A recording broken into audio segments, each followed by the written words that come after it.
नरेंद्र मोदी माझे नातेवाईक आहे. नरेंद्र मोदी माझे नातेवाईक आहे.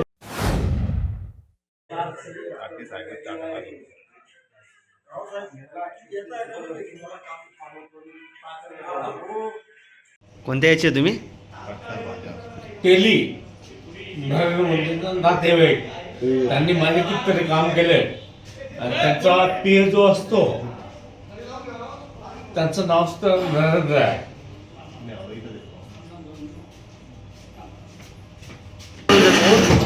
खूप मोठी आहे. दारू कोणी आणून दिली? ते आले होते आता ते काय आपलाच कर्मचारी का? पाटील साहेबांनी आणून दिली. हा का? बरोबर. हो. त्यांनी नाही घेतली का? पाटील साहेब नाही, त्यांनी नाही घेतली. ते नाही घेत का? तुम्ही घेतली नाही, का मग? मी फक्त एक टाकली. घरी जाताना घेतो. बरोबर. इतर वेळेस नाही घेत. नाही, कारण का आमच्या घरी चालत नाही. चालत नाही, अंड चालत नाही. अरे बापरे. आणि तुम्ही इकडे अंड देता? कचरा कुंडी बघा इकडं पत्रकार बांधून लिहिते. हे साहेब इथे धूम्रपान करताय. धूम्रपान करणं कायद्याने गुन्हा असल्यावर ती कचरा कुंडी या ठिकाणी दारूचा अड्डा.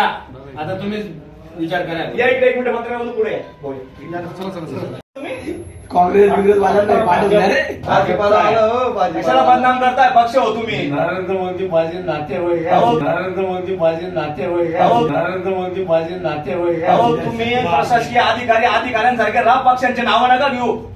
महिला आहे नोकरीला. हा? पहिले पाहून आणून दिले पुढे तसे आनंद दिले. मला पुढे खायची आहे. नाही ते द्या हो थोडी मला द्या ना. द्या काय इथं लाजू राहिले द्या थोडी. हे लोकं जातात. बाटली का द्या ना. आपण सोबत घेऊ चला. त्याच्या आईला देते का ना. ए, पप्प्या मागव रे चल. त्याच्या आईला मागव. पप्प्या चल मागव. चहा नाश्ता चहा नाही. काय दारू पिणार माणसं आहे. दारू दारू मागवा. चहा नाही पिता आम्ही. दारू पी दारू. लवकर काम नाही करता. दारू पिऊ आपण दारू. काय काय मग काय आता सरत आली. घरी मला घरी जाऊ त्याला दारू प्यायची का आपण सोबत इथं? त्रास नाही. का बरं? त्यांचा पीर जो आहे त्याचं नाव सुद्धा नरेंद्र आहे. तुम्ही दारू नाही पित ना साहेब? दारू नाही पित ना तुम्ही? फक्त गावी जाताना दारू. आता पिलेले आहे का आता तुम्ही? अमृत पिले का? आता पिलेले आहे का नाही? पिले. पिलेले आहे का नाही? आता पिलेला आहे मी. आता पिलेले आहे ना? फक्त कधी पिलं मी नाही तुम्ही आता पिले का नाही? खरं सांगा आमच्याशी खोटं नाही बोलायचं आहे. पिले का नाही? तुम्ही आता दारू प्यालेत का नाही? हो पिले ना? साहेब आम्ही जिल्हा उद्योग केंद्रामध्ये आलोय. घरी जायचं आता असतं पिले बघा. ग्रामोद्योगात आता तुम्हाला पिले करायचं नाही. साहेबाचा इथून घरी फोन आला का? आमच्या घरी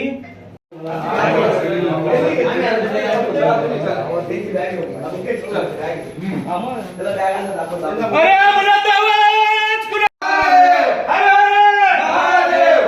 या अशा अधिकाऱ्यांचं करायचं काय? खाली डोकावरती पाय. या धारण्या अधिकाऱ्यांचं करायचं काय? खाली डोकावर.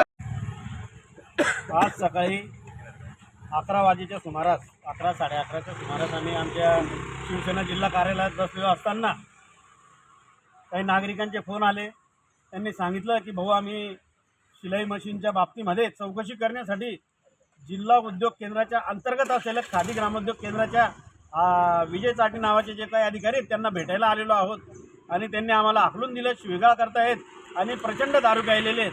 तर आम्हाला तुम्ही इथं येऊन न्याय मिळवून द्यावा, त्यासाठी आम्ही इथे आलो. इथे आल्यानंतर बघितलं त्यांची चौकशी आम्ही व्यवस्थित बघितलं. त्यांच्याकडे त्यांची चौकशी केली असता ते दारूमध्ये पूर्णपणे दारूने एकदम ठा झालेले. दारूला माणूस जसा दारू पिऊन रस्त्यावर लोळतो तसा हा माणूस त्याच्या ऑफिसमध्ये लोळत होता. कॅबिनमध्ये बसलेला होता दारू पिऊन. त्याच्यानंतर त्याच्या कॅबिनमध्येच जे शासनाचं धोरण आहे की कुठल्याही शासकीय कार्यालयामध्ये वर्जित असलेलं म्हणजे तंबाखूजन्य पदार्थाचं सेवन करू नये. त्यांच्या कॅबिनमध्ये डायरेक्ट बाजूला कुंडी ठेवून विमलच्या गुटख्याच्या पुड्या थुकलेल्या आणि विमलच्या खाली पुड्या पडलेल्या होत्या. तर मी जिल्हाधिकारी साहेबांशी देखील त्यांचं बोलणं केलं आणि त्यांना सांगितलं की साहेब अशा व्यक्तीच्या इथं या पदावर असताना इथं सर्वसामान्य माणसाला न्याय मिळत नाही. ज्यांना या योजनेचा लाभ मिळाला पाहिजे त्या योजनेचा तिथं लाभ मिळत नाही. हे अधिकारी दारू पिऊन रोज इथं दांगडो करतात. इतर कर्मचाऱ्यांनी आम्हाला माहिती दिली की यांचा रोजचा कार्यक्रम इथं झालेला आहे. त्यांना बोलणं करून दिल्यावर त्यांना सांगितलं की याला आत्ताच्या आत्ता सस्पेंड केलं पाहिजे. जिल्हाधिकारी साहेबांनी तात्काळ पोलीस स्टेशनला फोन करून गाडी पाठवली. आता त्यांना मेडिकलला घेऊन गेलेले. ही जी काही शासकीय प्रशासकीय कारवाई होईल ती होईल, परंतु वर्जित असलेला तंबाखूजन्य पदार्थ जिल्हा सरकारी कार्यालयांमध्ये खाणं हा देखील गुन्हा आहे, तो गुन्हा आपण त्यांच्यावर दाखल झाला पाहिजे. दारू पिलेले म्हणजे ऑन ड्युटी असताना दारू पिऊन एखादा अधिकारी जर मस्ती करत असेल तर त्याची मस्ती जिरवली पाहिजे. तो वेगवेगळ्या राजकीय पक्षांचे नावं घेतोय, देशाच्या मोठ्या नेत्यांचे नातेवाईक असल्याचं सांगतोय, माझं कोणी काही वाकडं करू शकत नाही, अशा पद्धतीच्या भावना या विजय चाटी नावाच्या अधिकाऱ्याने आमच्याकडे व्यक्त केलेल्या आहेत. माझी शासनाला प्रशासनाला विनंती आहे, यांच्यावर तात्काळ कारवाई करून यांना निलंबित नाही कायमस्वरूपी यांना घरी पाठवलं पाहिजे, जेणेकरून यांना कायमस्वरूपी घरी पाठवून बरतर्फ केलं पाहिजे. आणि